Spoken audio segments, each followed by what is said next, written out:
নমস্কাৰ, মই আজি আপোনালোকৰ ওচৰলৈ লৈ আহিছোঁ এটা ৰেচিপি। এইটো হৈছে কোমোৰাৰে ব্ৰইলাৰ মাংসৰ জালুকীয়া। আহকচোন চাওঁ কেনেকৈনো বনাব পাৰি। ইয়াৰ বাবে আমাক লাগিব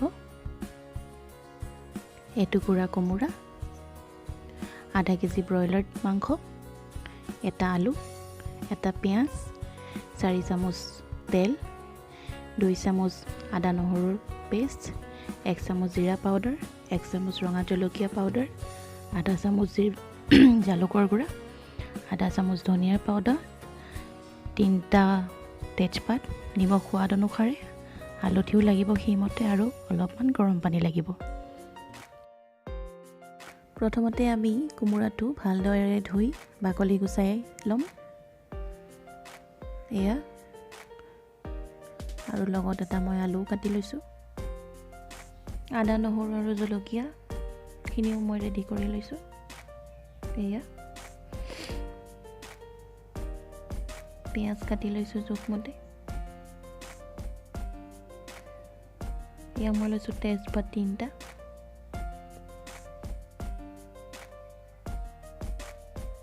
জালুকৰ গুড়া, এয়া জিৰা গুড়া,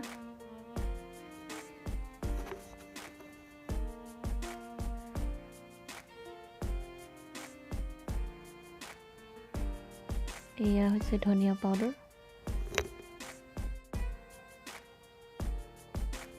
আৰু লৈছোঁ মই জলকীয়া পাউডাৰ। এয়া মই লৈছোঁ আধা কেজি ব্ৰইলাৰ মাংস। মই মাংসখিনি কালিয়ে আনি থৈছিলোঁ ফ্ৰিজত। ভাল হৈ আছে মাংসখিনি। আপোনালোকেও এনেকৈ ফ্ৰিজত ৰাখি বনাব পাৰে। এতিয়া কেৰাহীটো গেছত মিডিয়াম ফ্লেমত বহাই দি মই 4 চামুচ তেল দিলোঁ। তেলখিনি গৰম হৈ অহাত মই অকণমান চেনি দি দিলোঁ। চেনিখিনি দিলে মাংসৰ ৰংটো বৰ ধুনীয়া হৈ আহে। চেনিটো অলপ যেতিয়া ওপৰলৈ উঠি আহিব তেতিয়া মই তাত পিঁয়াজখিনি দি দিছোঁ।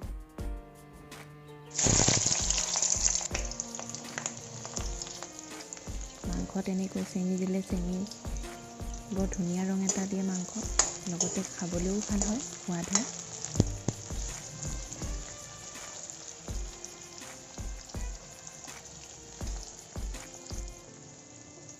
এতিয়া মই তেজপাত 3টা দি দিছোঁ। মাংসত তেজপাত দিয়াৰ কথাই সুকীয়া, বহুত ধুনীয়া লাগে। মাংসত তেজপাতৰ গোন্ধটোৱে বৰ ধুনীয়া এটা গোন্ধ দিয়ে। এতিয়া মই তাত মাংসখিনি দি লাহে লাহে লৰাই দিম। তাতে মই অলপমান হালধি দি দিছোঁ। 1 চামুচ দি পেলাই মই আকৌ অকণমান দি দিছোঁ হালধি। মাংসত ৰং নুঠিলে মাংস খায়ো ভাল নালাগে, নহয় জানো? এয়া দিছোঁ মই নিমখ। আপোনালোকে নিজৰ সোৱাদ মতে দি ল'ব। এয়া মই আদা আৰু নহৰু পেষ্টখিনি এতিয়া দি দিছোঁ।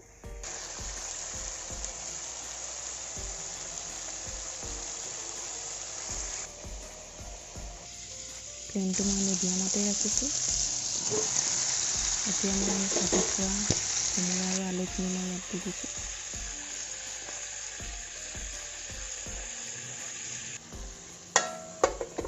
এতিয়া মই তাত মিডিয়াম ফ্লেম দি অলপ সময়ৰ কাৰণে ঢাকোনত ৰাখিছোঁ। 5 মিনিট ৰাখি মই ঢাকনটো খুলি দিলোঁ।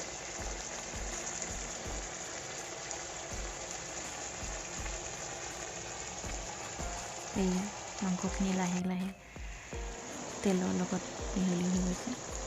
এতিয়া মই আগতে ৰেডি কৰি ৰখা জিৰা, জলকীয়া আৰু ধনিয়া পাউডাৰখিনি দি দিছোঁ।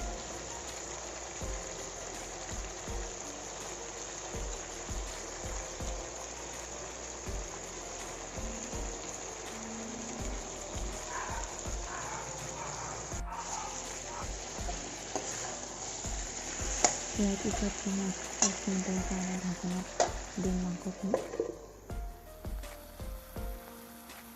ঢাকন খোলাৰ পাছত ইয়াত দেখি পাইছোঁ মাংসখিনি ধুনীয়াকৈ ৰং উঠি আহিছে। কোমোৰাখিনিও লাহে লাহে গলিবলৈ ধৰিছে। এয়া ৰংটো বৰ ধুনীয়া হৈ উঠিছে। মই কোমোৰাটো কাটি চাইছোঁ, চাওক ধুনীয়াকৈ ফাটি গৈছে, মানে সিজিছে।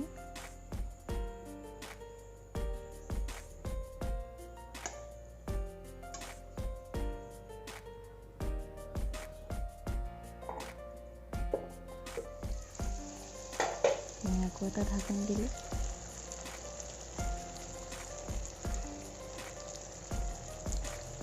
এয়া মই শেষত জালুকৰ গুড়াখিনি দি দিলোঁ।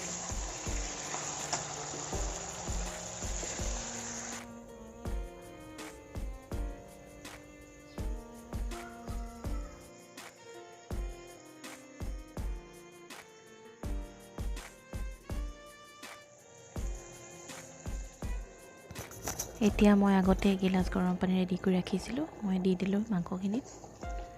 এতিয়া ভালকৈ এটা উতল আহিবৰ কাৰণে আমি মাংসখিনি ৰাখি দিম 10 মিনিটৰ কাৰণে। এয়া চাওক, ইমান ধুনীয়াকৈ মাংসখিনি উতল আহিছে, ৰংটোও বৰ ধুনীয়া হৈ আহিছে।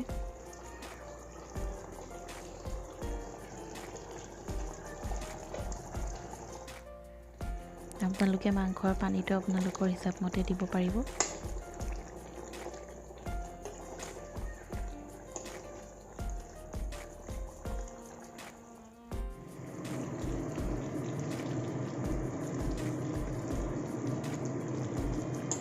এয়া মাংসখিনিয়ে লাহে লাহে পানী শুহিবলৈ আৰম্ভ কৰি দিলে।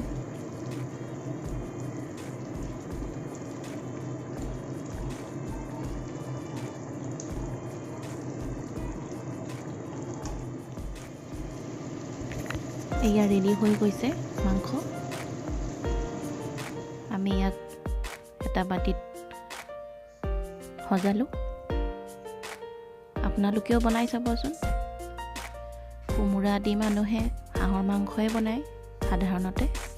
ব্ৰইলাৰ মাংস বনাই খাইনো কেনেকুৱা লাগে এবাৰ বনাই চাব।